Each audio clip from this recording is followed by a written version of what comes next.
reporter, and basically what he said was that people from the tribes began. I try to trust. Huh? Yeah. Do you have that? Uh-huh. Yeah, exactly. Yeah, it's this is this. I just have a quote from the Revista Educativa. Ah, yeah, from Norberto Lugo. Okay. Well, what he says is this, right? That Shalmaneser, the king of Babylonia, took to Mesopotamia captives the 10 tribes of Israel when he attacked Judea. And that from those 10 tribes, a lot of Hebrews went north of Asia. At that point, they divided into two branches. One was moved into Siberia and then went to North America. Another that went through the Bering Strait, and that its immigration eventually arrived to Mexico and moved eventually to South America. And in that movement, a branch moved into Puerto Rico, which he thought was the most illustrated or most bright of those descendants of the lost tribes of Israel. But prior to the priest, the idea of relationships of the indigenous peoples of the America with the lost tribes of Israel started since the arrival of the Europeans. Fray Bartolomé de las Casas actually was perhaps, if not the first, one of the first ones to say that the indigenous peoples were related to the lost tribes of Israel. Huh? Montesinos. Well, I didn't know that, but it seems to have been part of what people were thinking at that time, and the idea, has been going back and forth. I am not really well versed into the historical elements of the issue of the lost tribes of Israel, in order to come to a statement if I agree or disagree with it. But I am really open, at least, to the possibility, and I'm talking about in geographic terms, of possibilities that people from Africa, Western Africa, had contact with the indigenous people of Puerto Rico, for instance. I think that that's part of what humans do. And So you familiar with the book They Came Before Columbus? Yes. Yeah. Postulates that is a possible occurrence. Yeah. Now, the reason why I asked about the Lost Tribes theory is because I see a similar account with regards to La Piedra, because there's been what seems a washing out of any historical documentation concerning the stones. It seems people is fake, there's a lot of mystery concerning the stones. Mm-hmm. And we see these same things all throughout the Americas. I mean, you've had an exorbitant amount of evidence, Hebraic evidence in North America, Mexico, and Brazil, in Peru, in Cuba también, and a lot of the conclusions that are drawn, at least in modern history, talking about the 20th century, 19th century, is that a lot of them are facsimiles, a lot of them are fake. My question is how could so much fake evidence come to the surface? Mm-hmm. If it's all fake, for what purpose? And who would do that at that time? I mean, if these stones have been proven to date back prior to Columbus' arrival and things of that nature, why or who would have the capacity to even fabricate, something of that nature? Well, that has been, a big issue in archaeology. I have been reading a lot about, forgeries in archaeology. What is the structure of forgeries? What is the motivations for forgeries? And there have been documented forgeries. That has been one thing that has been clearly documented.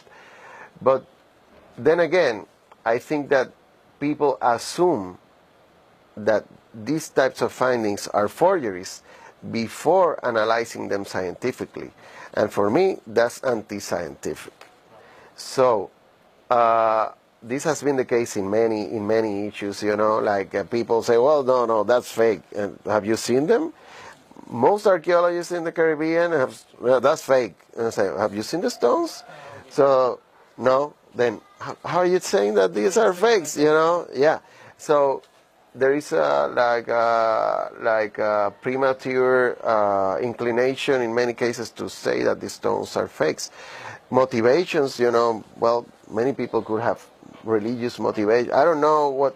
I think that it's a possibility that some of those are fakes, but in every case, in every single case, we have to analyze the data scientifically. And in this case, if this was a forgery, we're talking about 1880, 1881, this would be the largest forgery perpetrated in the Americas at that time.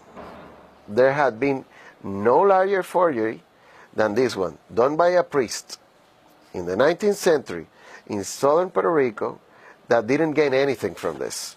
Actually, he got enemies. Yeah. He got enemies. And so I've been researching the priest, like... His life. Yeah, his life. He was a very respected man. Yeah, he was a very respected man, but he was human. So it seems like he had an illegitimate daughter. It seems like he had... and her this is a Puerto Rican historian. His name is Otto Stevens, that he heard about this lady who claimed to be the daughter of the father. Okay. So I began researching this lady. This lady, her name was Apollonia de Coni, and I found her brother. Okay. Well, his name, was Nazario. So her brother was Nazario de Coni. So maybe, they were both. But this was nothing out of the ordinary in the end of the 19th century for a priest. This doesn't diminish his, his capacity for analyzing, or doesn't make him a forger, But we have to humanize this person, because the problem has been that many people say, oh, he's a saint. Well, nobody is, He wasn't. And so he had friends and he had enemies. And so people were in agreement with him, and they were with disagreement. And currently, you talk to many historians that have studied him, and they have painted this picture of an angel, So I have to go to the documents and see who this person was. He was really respected. He's had a major intellectual capacity. Everybody's in agreement with that. Nobody's in disagreement. The guy was bright as they came at that time, And I've tried to understand him and how he engaged with the stones. And one of the interesting things is that, he was trying to decipher them until he died. So if they were a forgery, he didn't know about it. Actually, in this writing, he says, this is in 1905. I'm talking that the stones were found at least in 1881. So this is 24 years after the stones were found. He was trying to decipher the stones using a book that was called Chaldea, that had a disc, where we had these images inscribed. And the book where this was inscribed, this was presented, was published in 1889. So he didn't have access to that image before the stones were found. So he was trying to study the stones and deciphering them after he found them with with new information.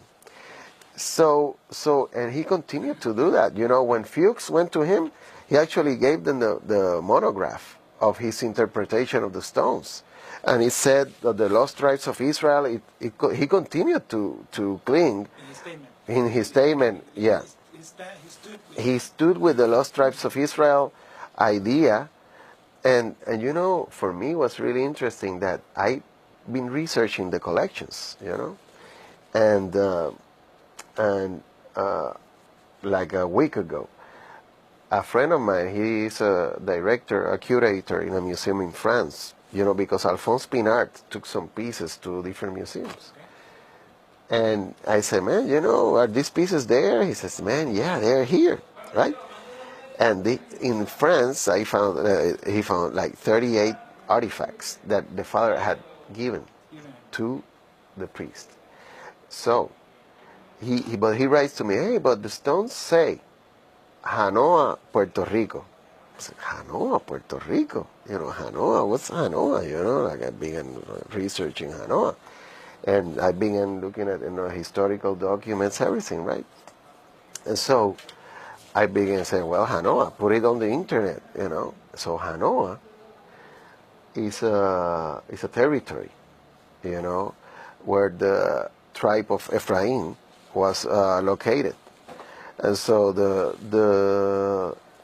you know, like, I don't know if that's based on the idea that the priest had written, you know, or is an ancient name of a region in Puerto Rico, or what it is. I really don't know.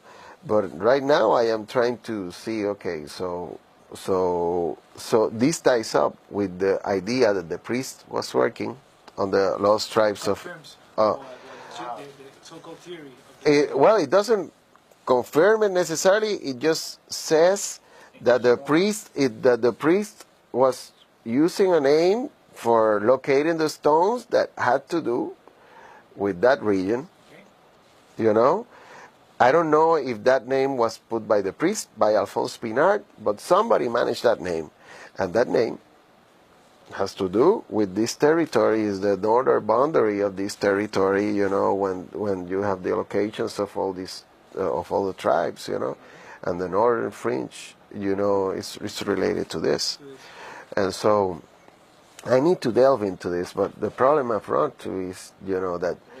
No, huh? Yeah, they're in France, and then the Puerto Rican government doesn't want to, you know, like, these studies that need to be done, they require, like, funding for dating the stones, so they require funding for going there and there, and Puerto Rican government just doesn't want to deal with it, you know, like, it doesn't seem like nobody want to, because this would have, you know, I know that you look at it from more a religious perspective, but in terms of history, just basic history, it would have like so profound implications.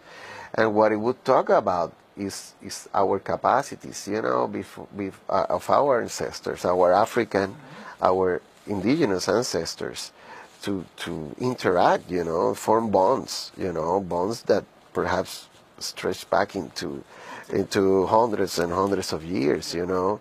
But no, you know, the idea is that Columbus came and he brought your religion, and you know, and this all happened, and based on what I've seen in terms of the relationships between the indigenous people of Puerto Rico and those of Central America and those of Colombia and those from many other places, I know that there were, you know, people were moving around.